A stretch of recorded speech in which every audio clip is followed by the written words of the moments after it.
Good afternoon. Welcome to our Wednesday homebuyer seminar, homebuyer podcast. We get together every Wednesday. I'm Bill Gross, at Bill Gross Probate on social media, along with my colleague and good friend Yes, Patricia Castillo.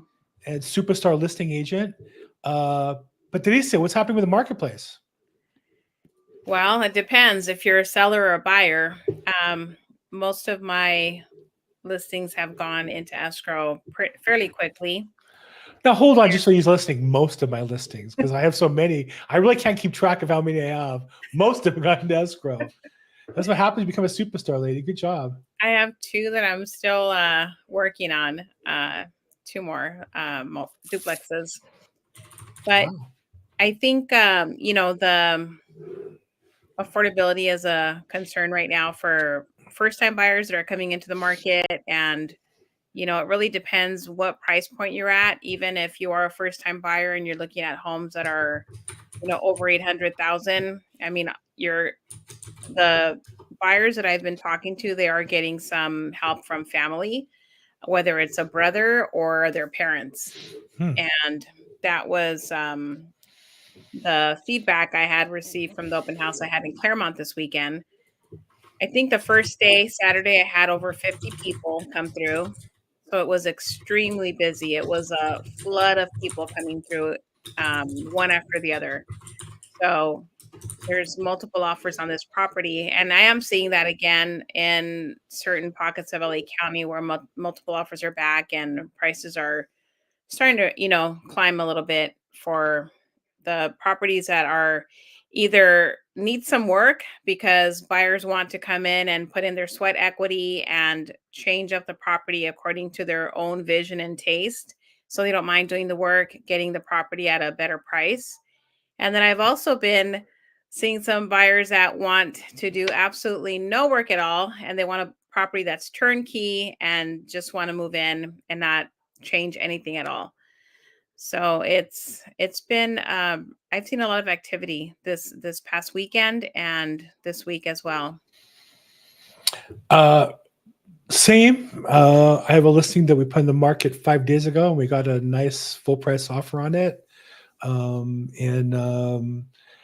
It's so interesting to me that I called the lender and went through him, and he was good and had answers all the questions. I find it so fascinating that lenders don't call listing agents when they make offers. Nobody does It's that. even more fascinating when the agent doesn't call you to say, "Hey, I just sent you an offer. Can you check the email, confirm received, and can we talk about it?" Well, usually that's because they're sending it blindly to 100 properties at once, and they're too busy to make a phone call. And that's to me, it's always a clue they're not serious. When I'm talking to the agent, and I always say, "Look, I'm gonna vet your loan. I mean, you're not paying cash for it, so I need to see if it's legitimate." And to me, I would always have the lender call the listing agent, make it easy. Sure. But anyhow, I had a conversation today, and it actually is a really nice offer that I'd like my seller to accept it. They're evaluating it, and there might be another offer coming in, so we'll see. But my point is that good fundamentals are still get pre-approved, because I've been offered another property where they didn't attach a pre-approval. They just have a bank statement, and the bank statement looks kind of funny. And the contract is by an agent, not with a company, but his own company. Well, that could be good and that could be bad. And he was missing a few things and missing a few boxes, and there's no pre-approval letter. And so, again, are they going to get the property? No, we're actually probably not even going to consider it. Versus the other one. And what's the difference? The difference is the buyer got pre-approved and the agent filled the forms properly, and the agent followed up. And it's the difference in getting a property or not. Often it's just basic fundamentals. It's not much more than that. It really is. And one of the ways to make your offer stronger is just for all the entries to be complete, right? I received an offer that didn't even have my information on it.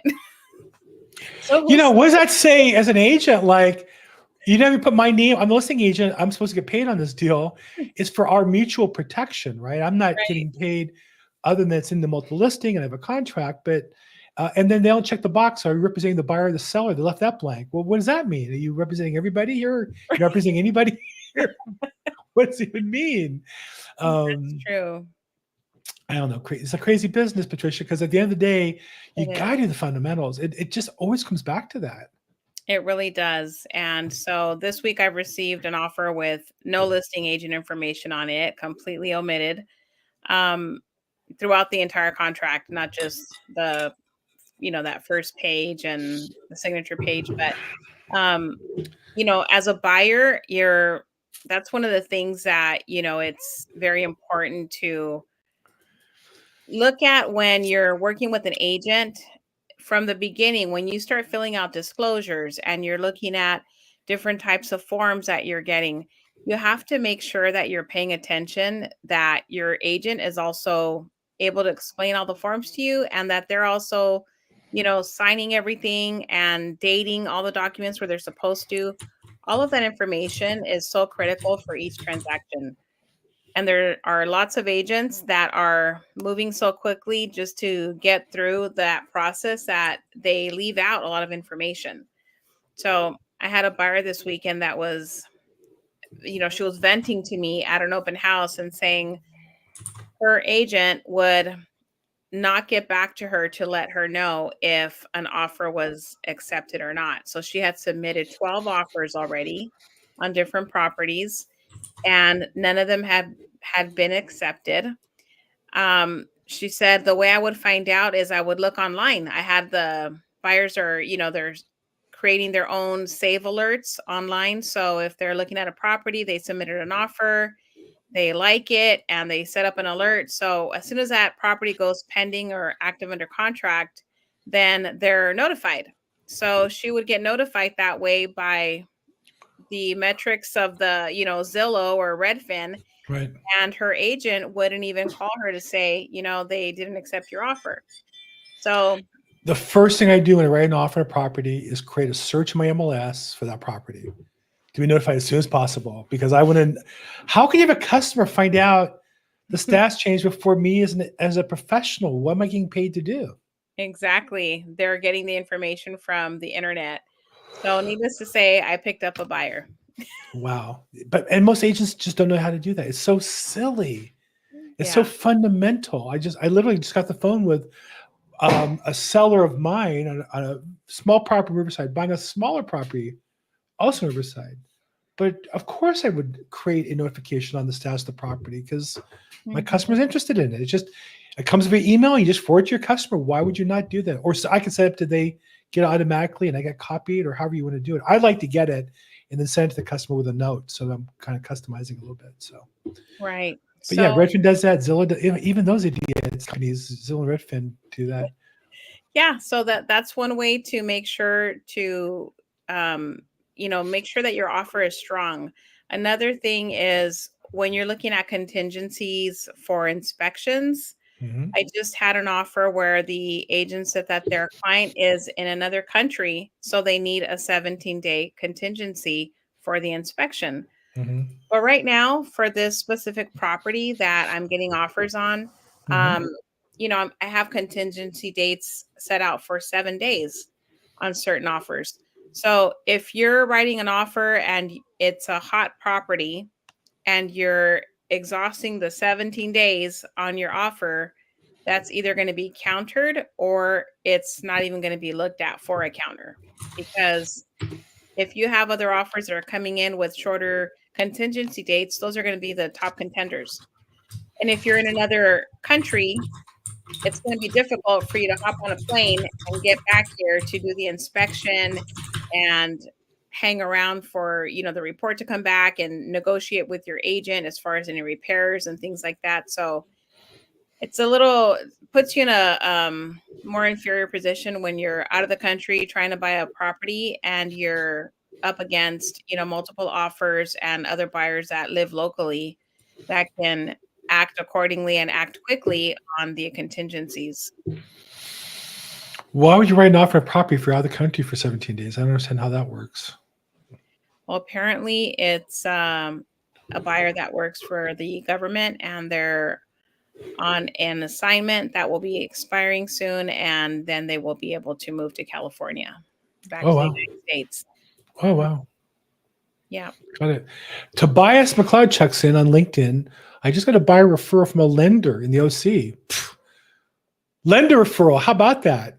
Meeting with them tomorrow. That's golden. Yeah, getting referrals from vendors is great. Look, lenders will tell you how difficult business is. That's right. They know what difficult is. They've had it easy. This whole industry has had it easy for the last 20 years, in my opinion. There's very few that are really working hard. Like I said, I literally got an offer yesterday. Lender didn't call me. How hard? I called him. I set an appointment with him. I called him, and I'm glad to do it. But it's like, and I'll never hear from him again. It's really the oddest thing. I would think if you're a mortgage lender and you get business from realtors, why would you not call every listing agent you wrote an offer on? Just an excuse to call them and say hi. That's right. I had called for other stupid stuff. Why not call about a listing? That's right. I get emails from ADT Home Protection, Home Warranty Services. Every listing, every text single every listing, day for free escrow services for my every listing from 3 or 4 companies. Yes. But you know what it is? You get texts, but they don't pick up the phone and call you. They don't come to your events. It's just they all got spoiled by technology. You know what? That stuff doesn't work as easy as it did. Business stuff right now than it was 2 years ago.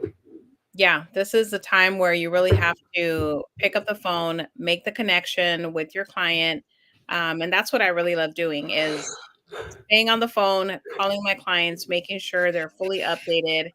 And I know you do the same, where we have that same work ethic where we're really all about communication and transparency, making sure And that the extra effort. the effort, that's right. But if you like it, here's the thing: you either like it or you don't. If you don't like making extra effort, you're in the wrong business. Go work for the government. Go get a job at the post office. You can sit there for 4 hours a day, not do anything. I guess I don't know. Hey, What I job? used to work for the post office. Like I'm saying, we got rid of your bad habits. No, what's the job that you don't have to work hard? I guess sit at the movie theater and collect tickets. Here's your ticket. Theater 4. Here's your ticket. Theater 3. Here's your ticket. Popcorn's down the hall. Come on, this is what it's supposed to be. I hate to say it. Sorry, not sorry. You want to make a lot of money in real estate? Get up and go to work. You have to put the effort in. That's right. Can I tell you something? Because I don't know who else is going to watch this. We don't get that many views on it. But, when I wrote a 5-year plan out 5 years and 3 months ago, Mm-hmm. I was 60 years old. I said, I'm going to not retire at 65, but I'm going to stop selling and move on to coaching and team building and doing other stuff. And because the selling is a little more work, it's a little more energy, it's a little more effort at 65. And you know what? I assumed there'd be competitors making my job harder as a salesperson. I wrote my plan for the year. I'm not committing out 5 more years, but I'm at least can commit year to year. I'm selling this year as my primary bit. I'm going to continue that as my primary push. Why? I make good money at it, but there's no new competition. Like the younger people who's supposed to be challenging me and pushing me in my niche or my area or whatever. Right. They forgot to go to work or something. I don't know what happened to them. Mm-hmm. And it's interesting when I go to real estate events, how it's continued to age. That wasn't the case. Years ago, you get the new crop of coming in and the old crop would leave, the new crop would come in. Like that new crop, they don't go to work. I don't know what happened to them. Sorry, not sorry. I'm selling houses, They man. didn't drink the water. I don't know. It's true. It's really Very crazy. And I mean, and so here I am still selling houses and enjoying it and having fun and helping people and doing a good job. So this is not a business for the faint of heart. This is not a business for how to make a lot of money easy. This is for, I love the work. I love helping people. And by the way, because if I do a good job, I'll make a lot of money. That's how it's supposed to be. Right. I mean, and you are very good at what you do. That's why you have so much business and that's why people call you. And I'm not good at what I don't do, so I delegate somebody else to do it. Like you and I worked on Gardena. Mm-hmm. Did you see we got an offer on that? Did I copy you on that? No, you didn't. So I'm kind of behind the paper part of that. I'm handling with the TC, but we got a really nice offer on that. You have to send it so I could see it. I will, but I'm just saying, you might get paid already on that one. Like we're thinking we have to wait till April 13th to hold it open and then start marketing it, and we can't close till June 3rd anyhow. Right. We got an offer that might just take it off the market. And why? And this buyer's agent called me up. It's so interesting. he called me up and we're talking about it. He said, well, my buyer doesn't make an offer without seeing the property. So hold on. Did you drive the property? No. Okay. We have 53 photos. You look at the photos carefully. Not really. Well, this is the chance your buyer has. If they drive the neighborhood, they'll get the feel of the neighborhood. If you see other house in the neighborhood, you'll get an idea of the type of property it is.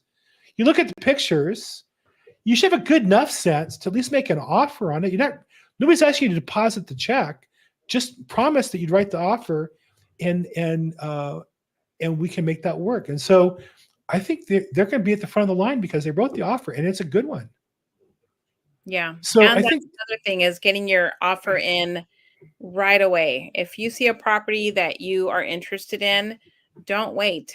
Get your don't offer in wait. immediately. Don't wait. But I'll say when the guy called me the day one or two of the listing, I said, look, I'm not going to put in the escrow in the next couple of days.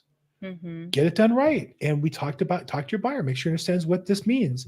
And the buyer was on board with it, which is great. And so I think my point of all that is to say, would it be nice for the buyer to go in the property before we wrote the offer? Of course. But this way, there'd be a line. If we had that property held open this Sunday, how many people would see the property? We'd get 10, 20 people to see it during the week, right? Absolutely. At least. He's at the front of the line. And by the way, there's no line behind him. So if he likes it, boom, it's yours. Right. We just have to work out with the seller. It's not quite that simple. But I'm just saying the concept of being willing to work outside the box, to hustle a little bit, get the hustle muscle on, and you'll get the results you want. Flex the hustle muscle. What is that? Flex the hustle muscle. Oh, flex the hustle muscle. I'm all for that. That's what you're doing. You're flexing your hustle muscle. I wonder what you're doing for all these listings you have. They're almost all in escrow, but then all the other ones are not in escrow. No. Okay. So let's wrap up here, Patricia. I know you're busy. You got listings to get in escrow. You got listings in escrow, and you got new listings to get. So what's your final word here for people watching today? What can they do to get their goals and get the success they want? So if you have your mindset on buying a home this year, definitely start cutting back on your expenses, and also just call me to go over a financial plan and just kind of see what payment you are, comfortable with making every month. And then we can work on a plan for you. So it's very simple, but it's all about taking action and flexing that muscle. So take action. Don't wait, because prices this year are slated to go up 6.2%. So if you wait until next year, everybody that was waiting last year, that waited till this year, is paying at least 4% more for the same home. So don't wait. If you are interested in buying a home, reach out to me. I'm happy to talk to you about it and go over the process and talk about numbers and just give you lots of valuable information. And I'm not just telling other people to. I'm putting my money where my mouth is. I literally wired $100,000 on Friday for an escrow on a property. Yeah. And it's one of those things where I made the agreement before I saw the property. I wrote a contract where I was willing to put up $10,000, but I didn't have to wire the money until after I saw the property in this case. Saw it and wired the rest into escrow. And confident that I got it at a good price. I'm second in line. There was a buyer ahead of me, and he canceled, and he was the front of the line. And I don't know why. I just made have the money. Sorry, not sorry. I got the money. I'm at the front of the line, and I've already been offered, to step aside of my contract. I'm not going to.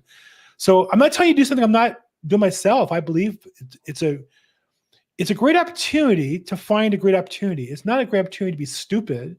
It's a great opportunity to do your research, know what you want, find the right thing for you that you can afford, be prepared if your financing lined up. And if you do, write the check and get started. So we're here to help you. Patricia, always great to see you. You too, Bill. Now that you're like this big listing agent, I'm going to talk to you as much as I used to. I used to talk to you all the time. But thank you for your support coming on the show. Those of you watching, thank you so much. We do this every Wednesday, usually at 4 o'clock or 5 o'clock, depending on how busy we are. Today at 5 o'clock. That's it. Patricia, any last words? That's it. Give me a call. I'm happy to help. And congratulations to Tobias for getting his buyer referral. Yeah, how about that? And for the included in the price of a house, if you buy a house with Patricia, is you get to flex her hustle muscle with her. So that's right. Be careful. I don't get to flex my hustle muscle with anybody else because I'm married. So you guys can flex it with Patricia if you want. Okay, guys, thank you so much. Have a great day. We'll talk soon. Thank you. Thanks. Bye. Bye.